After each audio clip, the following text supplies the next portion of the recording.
Assalamu alaikum everyone, my name is Saddam Hussain Rin, roll number 93, and my presentation topic is about organizations, culture and organization. In this topic, I'm going to tell you what an organization and its culture is and how to build a high performing organizational culture and those 7 dimensions of organizational culture. So first of all, we have to get to know what an organization is. Organization is the idea of putting things together in a logical order. The verb is to organize. तो organization का मतलब ही यही है कि just like we all know कि organization और organize का मतलब यही है कि ऑर्डर में चीज़ें पुट करना. It's a simple definition. An organization is a group of people who work together. Organization exists because people working together can achieve more than a person working alone. Organization exist इसीलिए करती है, organisation का वजूद ही इसीलिए होता है because organisation का मतलब ये होता है कि एक से ज़्यादा लोग जो एक ऑर्डर में काम करें. ठीक है, this is how we can put in words. So if we would talk about it, how does it work in organizations, then organization can achieve more. I mean, whatever their goal is, whatever their maximum target is, they can achieve that. They can achieve that in a minimum amount of time. जबकि at the same time अगर एक बंदा है जो एक इंसान है, वो एक मतलब अलोन अकेला काम कर रहा है, तो उसे ज़्यादा वक्त लगेगा और उसे बहुत ही ज़्यादा मेहनत लगेगी और मतलब उस वहाँ पे पहुँचने के लिए जहाँ पे एक ऑर्गेनाइजेशन पहुँच जाएगी. To make sure people work together, organizations usually have leaders. Now, there's a difference between leaders and managers. Managers are those who just, tell them what to do and what to not to do and just give them the direction. Leaders literally guide them, okay? And we all know the difference between them. We, there's like most of those organizations who are, behind and stuff. तो जो organisation बहुत पीछे हैं उनके लिए वो ज़्यादा usually अगर आप उन्हें एनालाइज करोगे तो आपको वहाँ पे मैनेजर्स मिलेंगे, लीडर्स नहीं. तो those organizations who are ahead in everything, those organization have leaders. So now it's up to you what you want to decide. As we know what an organization is, so now we have to know what an organization's culture is. So let me put that in my words. So organization's culture is all about, people, just like I said, people, I mean, not just one person, like more than two people working together makes an organization, like dozens of people and stuff. So what an organization is all about, organization's culture is all about that people from different background, everyone has their different perceptions, okay? Everyone has their, different experience in life. So how it will give us benefit about that is like everyone from different culture, everyone from different ethnicity, everyone from, even different religion, they can benefit us. They know how to, perform the job in their way, and they would have something to offer. This is the actual thing. I mean, for example, there's an international company and they're taking employees from Pakistan, from India, from UK and other countries as well. Then that organization knows that like people have different their different experience. They know different ideas. They have different ways to perform one job. Just like you would take all the people from one country or one area or one ethnicity, then you would know that those people don't really know much about other stuff. I mean, you want to know if a person is starting an organization, that person obviously have higher expectations, and for those higher expectations you have to show the elasticity in choosing the people who you want to work with. So this is what organizations culture is all about, and this is what organizations culture always have to be about. This is the most important thing which a person has to know who is starting up an organization. So, or who want to maintain their organization's culture.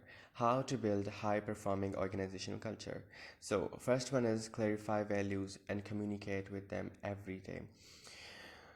So So what we have to do here is that a leader should communicate with them, their employees who are working under him or her. They should, communicate with them on daily basis.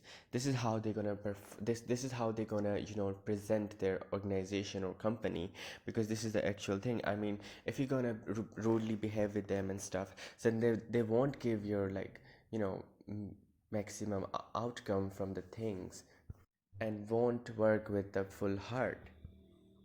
So communicating with them, asking them how their work has been, and asking them how they're doing is really going to help to build a high performing organization culture. Second, reinforce positive behavior.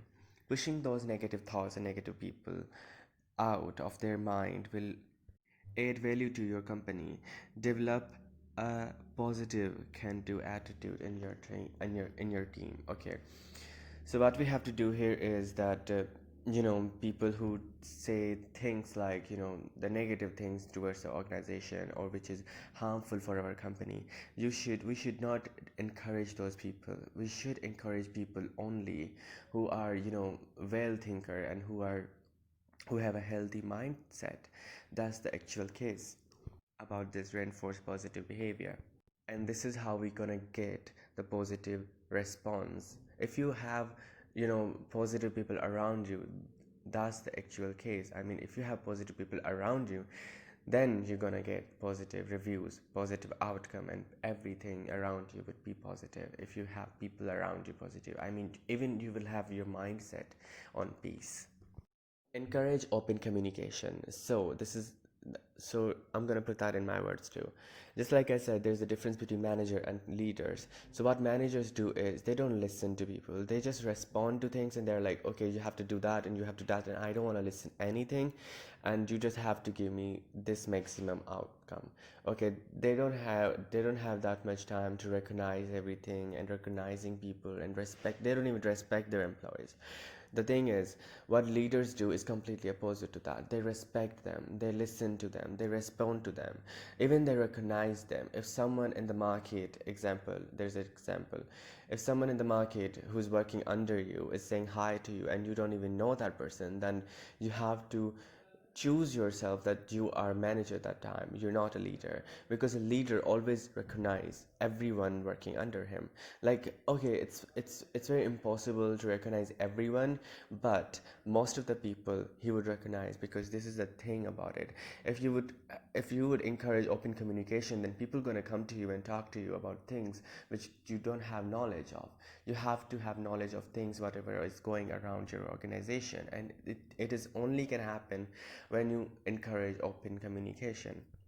The fourth one is employee empowerment. Just like I said, as a leader, you should show them the trust, Tika.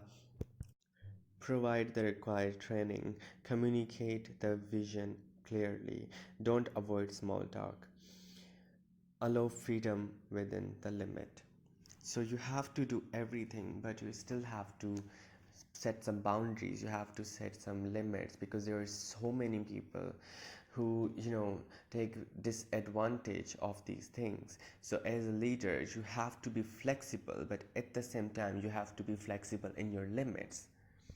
The fifth one is collecting feedback. It is the most, powerful ingredient of a positive culture. So how to collect? Because first of all, we have to, um, like, collecting feedback is not the only thing. You have to know how to collect feedback culture. Motivate your employees, give feedback correctly, because this is the actual thing. If they won't give feedback correctly, then there won't be any feedback. Give the chance to come up whenever they want. Okay, then the same thing is that you have to give them the chance. You don't have to just, you have to take the charge, and this is the leadership. This is leadership is all about. You don't have to ignore it, because ignoring can be very damaging for your organization. Ignoring everything, ignoring, small talks, and ignoring, your employees whenever they want to talk to you, whenever they want to discuss something, then you will be in a, certain position where you will regret later.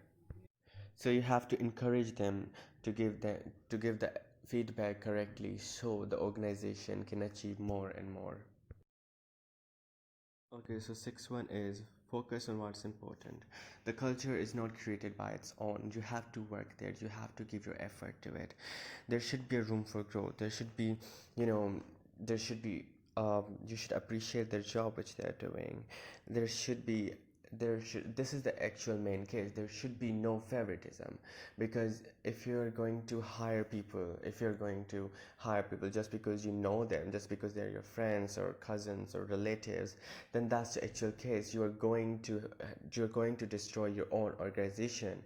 There's no one else to blame. There's no one else to take the responsibility, because you are the one who wanted your cousin or relative or friend to just, okay, if they're qualified enough for your organization, then you can hire it. Just like your HR should be in a certain level. You should give your HR that, you know, sort of training that they do not select any kind of, people who are coming from the reference. Because the thing is, it will harm you only. Because the thing is that if you're a leader, or if you're starting up an organization, if you want to hire only those people who you know, who are good to you, this is the actual thing. I mean, you are going to be your own enemy for that, and there's no one else to blame for that.